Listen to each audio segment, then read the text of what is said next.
అటువంటి పరిస్థితుల్లో కూడా కోట్లాది రూపాయలు టీడీఆర్లు ముందే ఊహించేసి అయ్యా రండి అని చెప్పి ప్లేట్లో పెట్టి ఇవ్వటం అనేది అత్యంత దారుణమైన విధానం అధ్యక్ష. ఇంకొక విషయం ఏంటంటే డబ్బున్న వాడికి ఒక న్యాయము, ఒకటి అంటే న్యాయం కాకపోయినా సరే న్యాయమైనట్టు ప్రలోభ పెట్టి వాళ్ళకి టీడీఆర్లు ఇచ్చేస్తారు. డబ్బులు లేని వాడికి అమాయకమైన చిన్న చిన్న వాళ్ళకి టీడీఆర్లు ఇవ్వరు. దానికి ఉదాహరణ ఏంటంటే అధ్యక్ష, జగన్మోహన్ రెడ్డి గారు ఇది వరకు అమ్మోనా ఎస్సీలు ఓరి నాయనో ఎంత ప్రేమ చూపించారు అనేది అందరికీ తెలుసు అధ్యక్ష. కానీ ఏం చేశారంటే అధ్యక్ష, జీవీఎంసీ విశాఖపట్నంలో 2023 సంవత్సరంలో ఒక లెటర్ ఇవ్వడం జరిగింది అధ్యక్ష. RC number 2624/2003/1/ACP5. దాంట్లో అంబేద్కర్ కాలనీలో 22 మందికి, అంబేద్కర్ కాలనీ అంటే తెలుసు కదా అధ్యక్ష, అంతా ఎస్సీ సామాజిక వర్గం వాళ్ళు ఉంటారు. చిన్న చిన్న గృహాలు స్థలాలు అంతకుముందు ప్రభుత్వం కేటాయించింది. 35 square yards, 21 square yards, 27 square yards చిన్న చిన్నవి అధ్యక్ష. దాంట్లో వాళ్ళకి గవర్నమెంట్ పట్టాలు కూడా ఇచ్చారు అధ్యక్ష. మన ప్రభుత్వం ఇదివరకున్న ప్రభుత్వము జీవో 296 ప్రకారము పట్టాలు ఇచ్చారు అధ్యక్ష. వాళ్ళు ఇల్లు కూడా కట్టుకున్నారు. కట్టుకున్న తర్వాత రోడ్డు వైడనింగ్ అని చెప్పి 22 మంది దగ్గర వాళ్ళు లెటర్స్ నోటీస్ ఇస్తే 19 మంది పాపము రోడ్డు వైడనింగ్కే కదా టీడీఆర్ ఇస్తారు, స్ట్రక్చరల్ కాంపెన్సేషన్ ఇస్తారని చెప్పి వాళ్ళు జీవీఎంసీని వాళ్ళని అలౌ చేసి వాళ్ళు రోడ్డు వైడనింగ్కి చేశారు అధ్యక్ష. పాపం ఇళ్ళని కొట్టేశారు ఫిజికల్గా. మా నియోజకవర్గంలో ఇళ్ళని కొట్టేశారు. కానీ ఇళ్ళకి కాంపెన్సేషన్ ఇచ్చారు తప్ప ఏదో 1,00,000, 2 లక్షలు ఆ విధంగా ఈ టీడీఆర్లకు ఎందుకు ఇవ్వలేదంటే అధ్యక్ష, 2 సంవత్సరాల నుంచి తిరుగుతున్నప్పటికీ కూడా వాళ్ళు ఎందుకు ఇవ్వలేదని చెప్తున్నారంటే, ఈ భూమి ఇదివరకు మీకు పట్టా ద్వారా వచ్చింది, అంటే ప్రభుత్వ భూమి మీకు ఇచ్చాము కాబట్టి ఇప్పుడు మేము టీడీఆర్ ఇవ్వమని చెప్పి ఆనాటి ప్రభుత్వము ఇవ్వటం మానేసింది అధ్యక్ష. వాళ్ళు ఏదో ఇస్తాము కొంచెం కొంచెం అని చెప్పి పాపం తిరిగారు అధ్యక్ష. తెలుసు కదా అధ్యక్ష, ఇస్తే ఏమన్నా వస్తుందేమో అని. కానీ ఇవి చాలా చిన్నవి. పెద్ద పెద్ద కుంభకోణాలు 11 కోట్లు 15 కోట్ల దగ్గర వీళ్ళేదో ఇచ్చేది పాపము 10,000 50,000 ఎక్కడ సరిపోతుంది అధ్యక్ష. కాబట్టి వాళ్ళు 22 మందికి ఇవ్వలేదు అధ్యక్ష. దయచేసి గౌరవ మంత్రివర్యుల్ని ఒక ఇన్స్ట్రక్షన్స్ ఇచ్చి ఎప్పుడైతే ప్రభుత్వము టీడీఆర్ రూపంలో వాళ్ళకి ఇవ్వాల్సిన న్యాయం చేయాలి, ఎప్పుడైతే భూమిని జీవో 296 ప్రకారం పట్టా ఇచ్చారో అది వాళ్ళ సొంతం దానితో సమానం. వాళ్ళు ఏమో సొంతంగా బిల్డింగ్లు కట్టుకునే దానికి కాదు అధ్యక్ష, రోడ్డు వైడనింగ్కి చేశారు. అది అధ్యక్ష survey number 106 of Marripalem village అధ్యక్ష. ఇది national highway R&B junction Marriott hotel నుంచి దగ్గరలో ఉంటుంది అధ్యక్ష. గౌరవ మంత్రివర్యులు ఎప్పుడైనా వచ్చినప్పుడు వాళ్ళని చూస్తే పాపం వాళ్ళు ఇల్లు లేదు, డబ్బులు లేవు, టీడీఆర్ లేదు, అద్దెంట్లో ఉంటూ నానా ఇబ్బందులు పడుతున్నారు అధ్యక్ష. దయచేసి మీ ద్వారా గౌరవ మంత్రివర్యులు నేను కోరేది వాళ్ళకి టీడీఆర్ ఇప్పించవలసిందిగా కోరుతున్నాము. అట్లాగే ఏదైతే కుంభకోణాలకి ఇదివరకు పాత ప్రభుత్వంలో చేశారో టీడీఆర్ రూపంలో తప్పనిసరిగా వాళ్ళపైన తగిన చర్యలు తీసుకోవాల్సిందిగా కోరుతున్నాం అధ్యక్ష. నమస్కారం. రామకృష్ణ బాబు గారు. అధ్యక్ష, 2007లో రాజశేఖర రెడ్డి గారి టైంలో ఎండాళ్ళలో ఈ రాజీవ్ స్వగృహ కార్పొరేషన్ పేదవారికి ఇళ్లు నిర్మించడం కోసం 47.62 ఎకరాలు ఇవ్వటం జరిగింది అధ్యక్ష. ఈరోజు ఇది బీచ్ రోడ్డుకి ఎండాడ రోడ్డుకి కూడా కనెక్టింగ్ అయి ఉంది అధ్యక్ష. ఆ టైంలో 11,296 మంది అప్లికేషన్ పెట్టి 5,000 రూపాయలు ఆ రోజు 2007లో కట్టడం జరిగింది అధ్యక్ష. కానీ ఇప్పటి వరకు కూడా 3,311కి మాత్రమే 5,000 ఇచ్చారు అధ్యక్ష. ఇంతవరకు మిగిలిన సుమారు 8,000 మందికి 5,000 రూపాయలు కూడా రిటర్న్ చేయలేదు అధ్యక్ష. ఆర్టీఐ యాక్ట్ ప్రకారం నాకు రాజీవ్ స్వగృహ వాళ్ళు ఇచ్చిన ఇన్ఫర్మేషనే సార్ ఇది. ఇకపోతే దీని మీద విశాఖ నగరంలో అనేక ఆస్తులు అమ్ముతుంటే చంద్రబాబు నాయుడు గారిని దృష్టిలో పెట్టి మన ప్రతిపక్షంలో ఉన్నప్పుడు లుల్లు గ్రూపుది కానీ, డిస్ట్రిక్ట్ ట్రైనింగ్ సెంటర్ కానీ, రామానాయుడు స్టూడియో కానీ, పోలీస్ క్వార్టర్స్ కానీ అన్ని స్టేలు తీసుకురావడం జరిగింది అధ్యక్ష. అదేవిధంగా ఈ భూమి మీద కూడా స్టే తీసుకురావడం జరిగింది అధ్యక్ష. 23 అక్టోబర్ నవంబర్ నెలలో స్టే వెకేట్ చేయటం, డిసెంబర్ 28 నుంచి ప్రారంభించి ఎలక్షన్ కోడ్లో కూడా మే 13 ఎలక్షన్ అయితే మే 9వ తేదీ కూడా ఈ యాక్షన్ పెట్టి 39 ఫ్లాట్లు అమ్మటం జరిగింది అధ్యక్ష, ఎలక్షన్ కోడ్లో కూడా. కానీ ఆ 39 ఫ్లాట్లో 32 ఫ్లాట్లు వైఎస్ఆర్ నాయకుల ప్రోద్బలంతో సిండికేట్ అయ్యి 60,000 అప్సెట్ ప్రైస్ అయితే 60,500 రూపాయలకే 39లో 32 ఫ్లాట్లు సిండికేట్ అయ్యి తీసుకోవటం జరిగింది అధ్యక్ష. ప్రశ్న ఏంటి ఏం సార్, అదే చెప్తున్నాను సార్. ఎట్టి పరిస్థితి ఇంకా 39 ఫ్లాట్లు ఆక్షన్లో ఉన్నాయి. ఇంకా దారుణం ఏంటంటే అధ్యక్ష, జూన్ 4న మన కూటమి ప్రభుత్వం వచ్చింది. 12వ తేదీన చంద్రబాబు నాయుడు గారు, పవన్ కళ్యాణ్ గారు ప్రమాణ స్వీకారం చేశారు.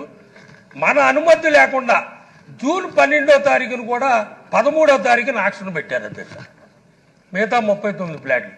అప్పుడప్పుడు కలెక్టర్ గారి దృష్టిలో పెట్టి క్యాన్సిల్ చేయడం జరిగింది. మరలా మన ప్రభుత్వంలో కూడా మరి మంత్రి గారికి తెలుసో లేదో నాకైతే తెలియదు, కానీ మళ్ళీ ఆక్షన్ పెడితే నేను మంత్రి గారి దృష్టిలో పెట్టి క్యాన్సిల్ చేయడం జరిగింది. మనం ప్రతిపక్షంలో ఉన్నప్పుడు విశాఖపట్నంలో ఆస్తులు అమ్మటానికి వీల్లేదని చంద్రబాబు నాయుడు గారి నాయకత్వంలో మన కోర్టుకు వెళ్ళాం. దయచేసి 47.62 ఎకరాలని జరిగిన రద్దు చేసి మంచి వాల్యుబుల్ ఏరియా కాబట్టి ఏఐటీకో దేనికో ప్రభుత్వానికే వాడాలనేది నా అభిమతం. మీ ద్వారా మంత్రి గారిని కోరుకుంటాను. అది అమ్మటానికి వీలు లేదు, ప్రభుత్వానికే వాడాలా. దీన్ని జరిగిన ఆక్షన్ క్యాన్సిల్ చేయాలి. చేస్తారా లేదా అని అడగండి. రవికుమార్ చెయ్యాలి సార్. చక్కగా ప్రశ్న రూపంలో అడిగారు. చెయ్యాలి అని మీరు చెప్పకూడదు, చేస్తారా, చేసి ఉద్దేశం అలాగే సార్ అని అడగాలి. అలాగే సార్. ప్రశ్నోత్తరాల సమయం మీ సూచనలు ఇచ్చే సమయం కాదు. అంచేత ఏదన్నా దాన్ని చివరిలో ప్రశ్నగా అలాగే సార్, చేస్తారా లేదా. Thank you sir. ఆయన చెప్పిన తర్వాత మళ్ళీ అవకాశం ఉంది సార్. కాన్ఫిడెన్స్ అబద్ధాలు చెప్పేతో ఉండదని నేను నమ్మేవాడిని. కానీ ఈనాటి ప్రభుత్వంలోని పెద్దల్ని చూసిన తర్వాత అంత ధైర్యంగా అబద్ధాలు చెప్పడంలో వీళ్ళకి శిక్షణ ఇచ్చింది ఎవరు, లేక జన్మతహా వచ్చిందని నేను ఆశ్చర్యపోతూ ఉంటాను. ఈ రాష్ట్రంలో ఎన్నికలు జరగకముందు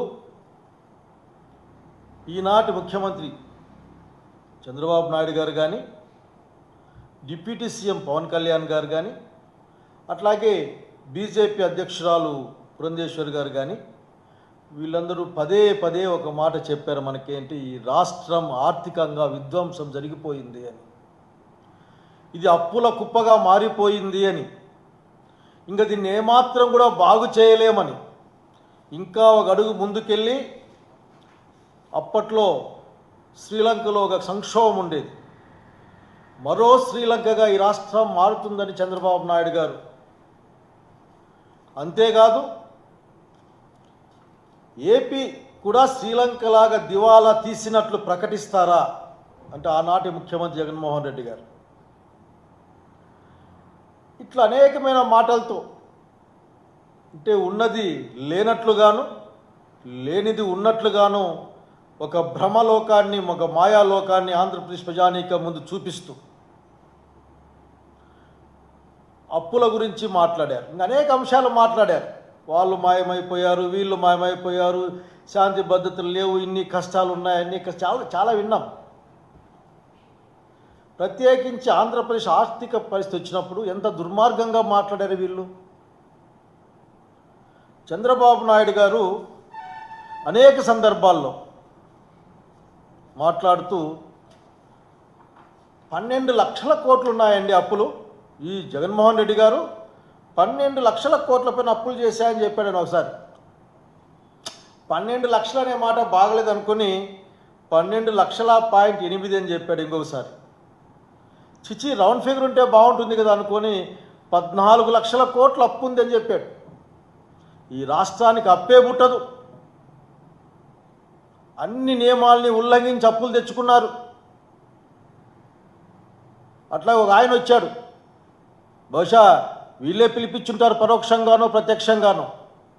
ఆనాడు ఒక ప్రముఖ పత్రిక, అది కూడా ఈనాడు అనుకుంటారు, దాంట్లో ఆయన మహేంద్ర దేవ్ అనే ఒక పెద్ద మనిషి వచ్చాడు. ఆయన పెద్ద ఆర్థిక నిపుణుడు, ఈ ప్రపంచాన్ని ఆర్థిక మాంద్యం నుంచి కాపాడినవాడు, ఆంధ్రప్రదేశ్ రాష్ట్రాన్ని అనాలిసిస్ చేసిన తర్వాత చెప్తానని ఆయనకు 14 లక్షల కోట్లు అని చెప్పాడు. అసలు వినడానికి భయం వేసేది సామాన్య ప్రజానీకానికి. ఎన్నికల ప్రచారంలో ఈనాడు డిప్యూటీ సీఎం గారు ఎన్ని మాటలు మాట్లాడారంటే నిజంగానే ఆశ్చర్యం వేస్తుంది. ధైర్యంగా ఎట్లా మాట్లాడతారబ్బా, సమాచారం లేకుండా వీళ్ళని భయం వేస్తుంది. వారేం మాట్లాడతారంటే 17వ తారీఖు 5వ నెల 2022లో శ్రీలంక పరిస్థితికి, అంటే శ్రీలంక ఆర్థిక పరిస్థితికి ఆంధ్రప్రదేశ్ రాష్ట్రం, డిప్యూటీ సీఎం గారు పవన్ కళ్యాణ్ గారైనా, హోంమంత్రి వంగల్పూడి అనిత గారైనా ఒక మాట నోట్లోంచి వచ్చిందంటే ఆ మాటకు క్రెడిబిలిటీ ఉండాలి. కానీ ఈ రోజున ఆ క్రెడిబిలిటీ కూడా క్రెడిట్లో తెచ్చుకోవాల్సిన పరిస్థితి మీ కూటమి ప్రభుత్వానికి.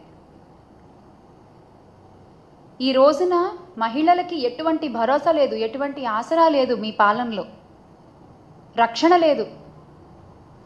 కానీ వైఎస్ఆర్ కాంగ్రెస్ పార్టీ ప్రభుత్వంలో గత 5 ఏళ్ళు కూడా మహిళలకి అగ్రతాంబూలాన్ని ఇచ్చినటువంటి ఘనత మా పార్టీ అధినేత వైఎస్ జగన్మోహన్ రెడ్డి గారిది, అప్పటి రాష్ట్ర ముఖ్యమంత్రి వైఎస్ జగన్మోహన్ రెడ్డి గారిది.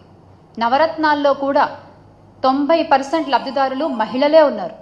90% ఇచ్చిన నవరత్నాల హామీల్లో లబ్ధిదారులు 90% మహిళలే ఉన్నారు.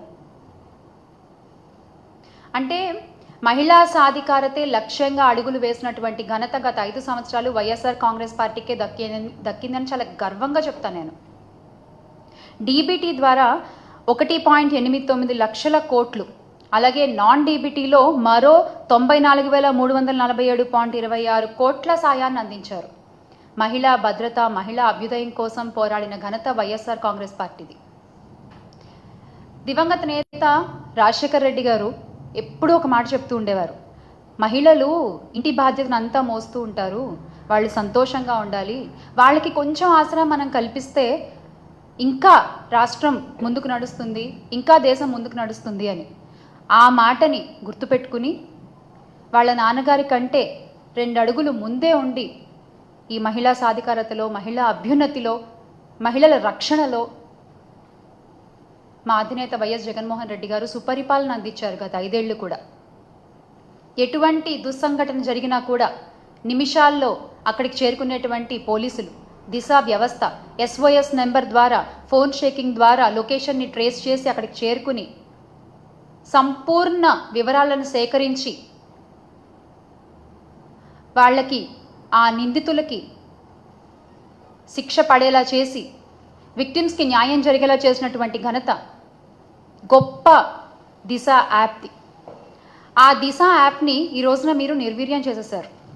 అంటే దీన్ని మేము దిశ యాప్కు జాతీయ స్థాయిలో 19 అవార్డులు వచ్చినటువంటి ఈ యాప్కు దిశ చట్టం రావాలి అని చెప్పి మేము ఆ కాగితాలని పంపిస్తే ఇప్పటి విద్యాశాఖ మంత్రి, ఇప్పటి హోంమంత్రి ఆ కాగితాలని తగలబెట్టేశారు. ఆ రోజున మీరు అనుకుని ఉండొచ్చు కాగితాలు తగలబెట్టేశామని, కానీ ఈ రోజున అవే నిప్పులు ఆడవాళ్ళ ఒంటి మీద కనబడుతున్నాయి. మీకు కనిపించట్లేదా? ఆ రోజున పేపర్లు తగలబెట్టేశారు, ఈ రోజున అదే నిప్పుల్లో ఆడపిల్లలు తగలడిపోతున్నారు. అవేమీ మీకు కనిపించవు కదా అస్సలు.